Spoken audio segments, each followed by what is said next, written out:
The purpose of this video is to talk about two different meanings of the word control.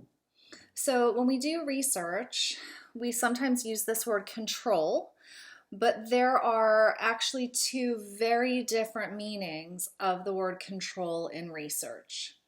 So one meaning of the word control refers to this idea of a control group, and then another meaning of the word refers to something called experimental control. So I'm going to go through the meaning of both of these terms in this video. So first, let's talk about this idea of a control group. The key term here being group. A control group is a group of participants that receives either no treatment or they receive a fake treatment, which we often think of as a placebo. Okay, so we're going to talk about this study in a second, but let's just think about a traditional pharmaceutical study where we're testing out a new drug. All right, so say we've got a new drug for depression that we're testing out. One way that they do testing for a new drug is to include control groups in the research. So if they're testing out this new drug for depression, some people are going to get the new drug. But some people are going to get no drug at all so that they can compare the new drug to people that aren't taking a drug. But it's also very common for some people to get a placebo, which is, again, just a fancy way of saying a fake treatment.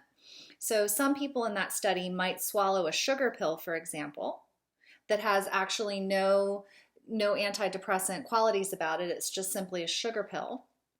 And we might compare those people, the placebo group, to the experimental group.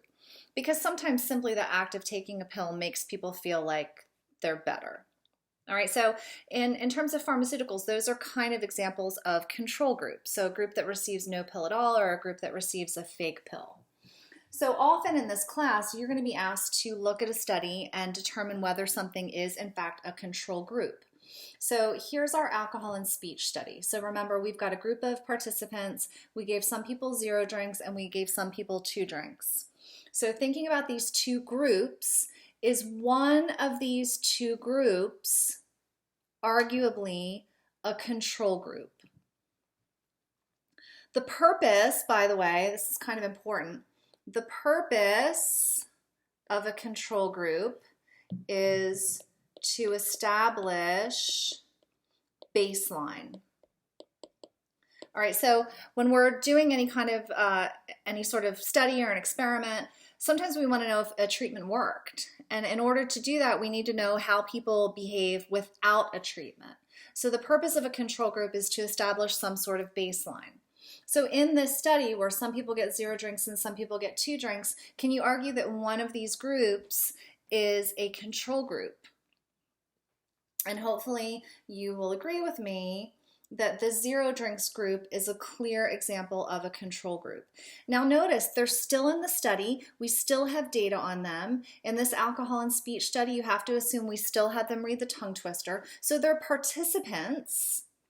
They just didn't get the treatment, which in this case was alcohol. These people didn't get alcohol, so they serve as our control group.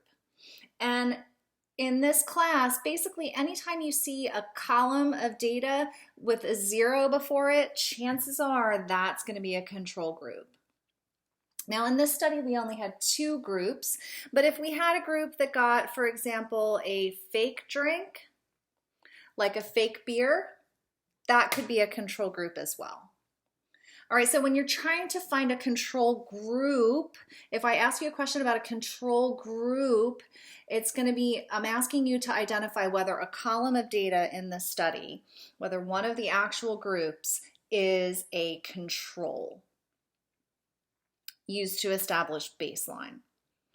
Okay, so there's a second meaning of the word control, and it's often confused with the first, but it is completely different. So the second meaning of the word control is this idea of experimental control. And with experimental control, think back to the video where I asked you, or I explained to you how to determine whether something is an experiment. Right, so remember, to determine whether something is an experiment, it needs to have an independent and a dependent variable. We have both. The independent variable has to have at least 2 groups. We have both. and the independent variable needs to be manipulated by or under the control of the researcher. That is what I mean by the second definition of control. Experimental control means that it's the researcher who is putting people in the groups and actually delivering the treatment. So when I explained the definition, when I explained the description of this study in a previous video, I said that we were bringing people into a lab. The researcher was assigning people to a 0 drinks and 2 drinks group, giving the people in the group the treatment or no treatment, and then looking at how many mistakes they made reading a tongue twister. So because the researcher is assigning people to groups and actually giving them the treatment, we have experimental control in this study as well. So in any given study, you can have either one, both, or neither. All right, so thinking about this relationship between alcohol and speech, I'm going to go through a couple different scenarios, and I'm not doing it on the board, I'm doing it verbally. I'm going to go through a couple different scenarios, and I want you to ask yourself whether we have a control group and also whether we have experimental control. Okay, so first, let's say we go into a bar, we ask people how much they've had to drink. Some people say they have 0 drinks, some people say they have 1, 2, and 3, and then we have them read a tongue twister. In that study, do we have a control group? Yes, because some people said they had 0 drinks. In that study, do we have experimental control? No, because the researcher didn't give the people the alcohol. People just drank what they wanted, and the researcher asked them questions after they drank it. Okay, so same study, go into a bar, ask people how much they've had to drink, people give us their reports, but nobody had 0 drinks. Do we have a control group? No, because nobody said they had 0 drinks. Do we have experimental control? Also no, because the researcher didn't give the treatment. All right, now let's say we bring people into our lab. We give everybody some alcohol. Some people have 1 drink, some people have 2 drinks, some people have 3 drinks. The researcher actually gives out the alcohol. Do we have a control group? No, because nobody got 0 drinks and nobody got a placebo. Do we have experimental control? Yes, because the researcher's the one that put people in the groups and actually gave the alcohol. And then back to this study, we bring people into our lab, we give some people 0 drinks, some people 2 drinks. Do we have a control group? Yes. Do we have experimental control? Also yes. All right, so this is, I would say, one of those concepts that's really hard for people to wrap their minds around. So it's something that takes students quite a few go-arounds before they really understand what the difference is. Again, my best advice to you in getting this correctly is if I ask you a question about control, look for the word group.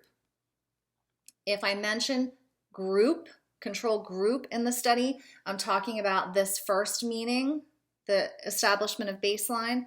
And if I don't mention the word group, I'm probably talking about this idea of experimental control.